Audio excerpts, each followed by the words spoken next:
पैसा दो, पैसा दो। भुगतान क्रांति जिंदाबाद, जिंदाबाद, जिंदाबाद। इंडिया जन आंदोलन ने कहा था कि भाई ये छलावा है और उसके पीछे सहारा के तमाम वो पीड़ित निवेशकों के साथ छल किया जा रहा है, तो एक सुनियोजित साजिश है। सियासत की तरफ किसी का ध्यान हम लोगों को बताने के बाद भी नहीं जा रहा। हम कभी भी भारत की सरकार को घेर रहे थे, तो कभी सहारा की ऑफिसों को घेर रहे थे और कभी सहारा की हेड ऑफिस बार बार अपनी सूचनाएं दे रहे थे, लेकिन उधर खेल जो हो रहा था वो देश के निवेशकों को छलने वाला हो रहा था। इसकी तरफ किसी का ध्यान नहीं जा रहा था। तो ये निर्णय लिया गया था कि हम लोग 19 तारीख को सियासी कार्यालय पहुँचेंगे। चूँकि हमारी आंकड़े जो हैं वो 13 करोड़ 12 लाख कार्यकर्ताओं के और 13 करोड़ के, इस आंकड़ों का अंदाज़ा भारत की सरकार को और प्रशासनिक अमलों को भी है। ऑल इंडिया जन आंदोलन संघर्ष न्याय मोर्चा ने बार बार ये साबित किया है कई मोर्चे पे कि हम सरकारों से सीधे लड़ेंगे। हमारे अधिकार और हमारे हक की लड़ाई है, हमारा पैसा है और वो भारत की सरकार ने उनको लाइसेंस दिया है, तो भारत की सरकार को मध्यस्थता करना ही पड़ेगा। और भारत की सरकार ने मध्यस्थता करी।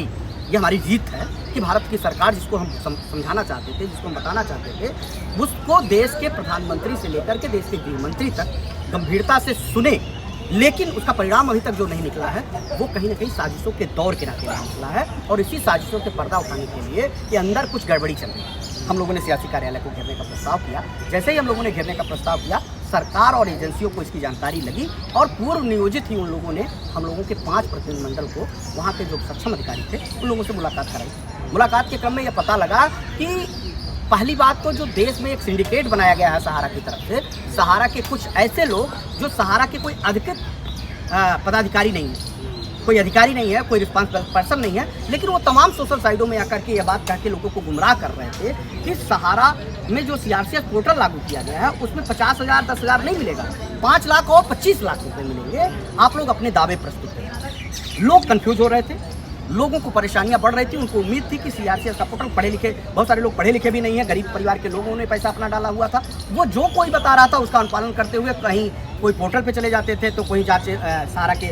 उन लोगों के द्वारा जो फर्जी तरीके से उनका सत्यापन कराने के नाम पे पैसे वसूल रहे हैं उनके पास चले जाते थे और वो पैसे तो वसूल लेते थे, लोड डिफिशियंसी दूर करने के नाम पे वो पैसे ले लेते थे और एक एक लोगों से 2-2 हज़ार 4-4 हज़ार रुपये ले गए। सोचिए कि 1.5 करोड़ लोगों ने दावे प्रस्तुत किए। और जब हम लोग अंदर गए, जब उनके अधिकारियों से बात किए, जब उनका सरकारी आंकड़ा उन्होंने बताया कि आज तक यानी कल की डेट तक 4,000 करोड़ रुपए बचे, 20 लाख लोग उसमें दावे में पात्र पाए गए और 20 लाख लोगों तक पैसा बांट दिया, यानी 1,000 करोड़ रुपए शेष और बचे हैं। उनके कहने के अनुसार 1,000 लोगों में 5 लाख लोग और मान लिए गए, तो 25 लाख लोग, 25 लाख लोगों के बाद लगभग जब 1.5 करोड़ दावे प्रस्तुत किए गए हैं तो 1 करोड़ 25 लाख लोगों के दावे जो किए गए हैं, क्या उनको साजिशन मूर्ख नहीं बना दिया गया? क्या उनके पैसे की धन वसूली नहीं कर ली गई? क्या उनको गलत तरीके से ब्रीफ करके उन लोगों के साथ अन्याय नहीं किया गया?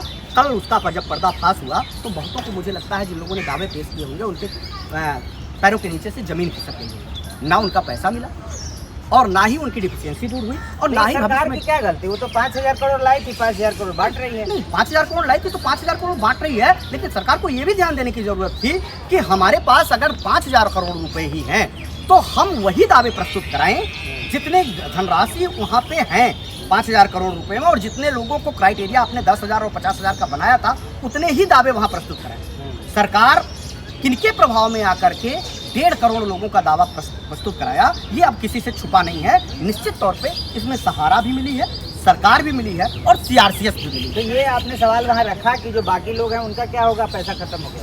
नहीं, उनके पास कोई जवाब नहीं था, क्योंकि 5,000 करोड़ रुपए भारत की सरकार माननीय सुप्रीम कोर्ट से लेके आई और उन जो सीआरसीएस को पैसा था वो केंद्रीय कोऑपरेटिव सोसाइटी से था। कोऑपरेटिव सोसाइटी का जो माननीय सुप्रीम कोर्ट के पास पैसा पड़ा हुआ था वो सेबी के पैसे में से निकाल के लेके आई थी और उसमें से मात्र 7,500 करोड़ रुपए थे। 1.5-2 हज़ार करोड़ रुपए अभी भी अगर वो डिमांड करती है भारत की सरकार तो हो सकता है, मैं नहीं कह सकता कि नहीं मिल जाएगी, लेकिन दूसरी योजनाओं का पैसा क्या भारत सरकार सीआरसीएस को दे पाएगी? ये देश के लोगों को भी सोचने की जरूरत है, क्योंकि वो सेबी का पैसा है। सेबी का पैसा इस नाते सेबी ने उनको उनके ऊपर होल्ड किया था कि वो पैसा गलत तरीके से लोगों को लेकर के रियल एस्टेट और हाउसिंग के नाम पे पैसा उन लोगों ने गलत तरीके से इन्वॉल्व करके मार्केट से पैसा उठाया था, जिसमें वो दोषी पाए गए थे। भारत की सरकार ने सेबी को अधिकृत किया था कि इनकी जांच किया जाए, और जांच करने के बाद वो दोषी पाए गए और वो मामला सुप्रीम कोर्ट में चला गया। लेकिन गृह मंत्री बीच में आप लोगों ने जब रैली में प्रदर्शन किया तो गृह मंत्री ने तो उसके बाद भी आश्वासन दिया कि पैसा एक एक आदमी का मिलेगा। लेकिन 5,000 करोड़ रुपए में 2.5 लाख करोड़ रुपए का भुगतान कैसे संभव है? ये तो सिर्फ नेतागिरी की बात है, कपोल कल्पित बात है, ये जुमला है। जैसे आप लोगों ने सुना होगा कि जब भारत की सरकार बनने की तैयारी हो रही थी, उसके पहले बीजेपी की सरकार नहीं थी, तो देश में एक बार अमित शाह ने कहा था कि 15 लाख रुपए सबके खाते में पहुँचे। क्या देश में 15 लाख रुपए सबके खाते में पहुँच गए क्या? नहीं। जैसे वो जुमला था, वैसे 5,000 करोड़ रुपए में क्या 2.5 लाख करोड़ रुपए लोग जिनके बाकी हैं उनके पैसे मिल जाएंगे? ये सिर्फ और सिर्फ आंदोलन को कमजोर करके लोग क्या करें, निवेशक क्या करें, क्या ये भूल जाए पैसे को? देखिए, मैं तो ये कहूँगा कि अगर आपका पैसा है, आप वास्तव में पैसा जमा करें, अगर आप अपने बॉन्ड को लेकर के भारत की सरकार से मांग करेंगे, बड़े पैमाने पे मांग करेंगे और सक्षम पत्रों पर मांग करेंगे, जो अधिकृत, जो हमारे भारत में संविधान है, कानून है, न्यायालय है, भारत की सरकार को बताना था। भारत की सरकार ये जान गई है कि 13 करोड़ लोग जो हैं सड़कों पे हैं, उनके प्रतिनिधि सड़कों पे आंदोलन कर रहे हैं, निश्चित तौर पे कुछ तो गड़बड़ है। ये बात उनको अच्छी तरीके से मालूम है, लेकिन सुप्रीम कोर्ट इस बात को अच्छी तरीके से नहीं जानता है। सुप्रीम कोर्ट में कागज चलता है, सुप्रीम कोर्ट सब कुछ जानती है, कुछ भी ऐसा नहीं है जो सुप्रीम कोर्ट से छुपा हो।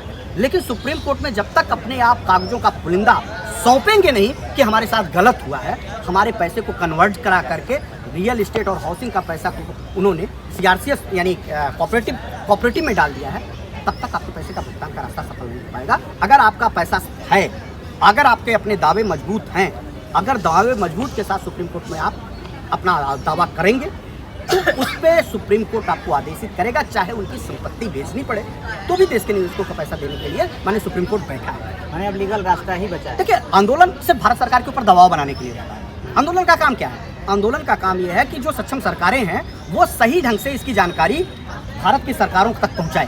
भारत की सरकार जब सारी जानकारी भारत की सरकार के पास तक है, और स्वयं देश का गृह मंत्री और स्वयं सहकारिता मंत्री भी है, वो ये बात स्वीकार कर रहा है कि देश के पीड़ित निवेशकों का भुगतान नहीं हो पा रहा है, इसी नाते तो वो पहले देश के निवेशकों को भरे मन से देहरादून से कहता हो कि पाई का भुगतान कराऊंगा, फिर कहता 86,000 करोड़ का भुगतान कराऊंगा, फिर दोबारा वो कहते हैं कि मैं संपूर्ण भुगतान कराऊंगा। यानी उनको मालूम है कि पीड़ित निवेशकों का पैसा उलझा।